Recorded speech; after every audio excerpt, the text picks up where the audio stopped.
पुरोगामी आणि सुसंस्कृत महाराष्ट्रामध्ये मनोज जरांगे यांच्या शिव्यांच्या गंगेमध्ये महाराष्ट्रातला मुख्यमंत्री असतील, कॅबिनेट मिनिस्टर असतील, गृहमंत्री असतील किंवा आमदार खासदार असतील, प्रत्येकजण ह्या मनोज जरांगेच्या शिव्यांच्या गंगेमध्ये न्हावून निघतोय दररोज.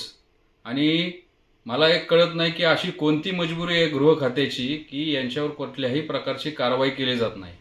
माझं तर असं म्हणणं आहे की जर तुम्हाला तेच जर ऐकायचं असेल तर विधानसभेने एक विशेष अधिवेशन बोलावं आणि आदरणीय मनोज जरांगेंना तिथं आमंत्रित करावं आणि त्यांचं ते शिव्यांचं जे कीर्तन आहे ते सर्वांनी ऐकावं. पण हे महाराष्ट्र आता ते बघून अक्षरशः नको नको झालेलं आहे.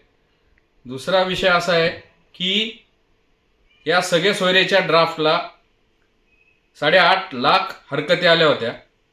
कालच्या माहितीनुसार आज वृत्तपत्रामध्ये माहिती आलेली आहे त्याची 7,65,000 हरकती, म्हणजे सगळे सोयरे या ड्राफ्टचं अध्यादेशात रूपांतर करू नका अशा 7,65,000 हरकती ओबीसींच्या वतीने आलेल्या आहेत.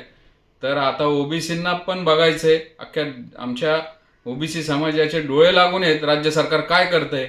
या 7,65,000 हरकतींना न्याय देतंय का मनोज जरांगेंच्या शिव्यांना घाबरून त्या सगळे सोयरीचा ड्राफ्ट आणतंय, हे खरं उत्सुकतेचा विषय. आणि आम्ही ओबीसी याच्यावर बारकाईने लक्ष घालून आहोत.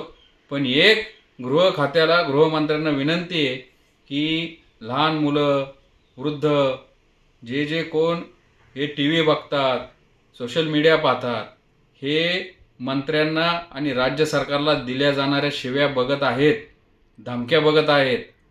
तरी पण आपण गृहमंत्र्याच्या कायद्याच्या भूमिकेमध्ये येऊन यांची ही शिव्यांची गंगा थांबवावी, एवढी ओबीसीकडून नम्र विनंती. धन्यवाद.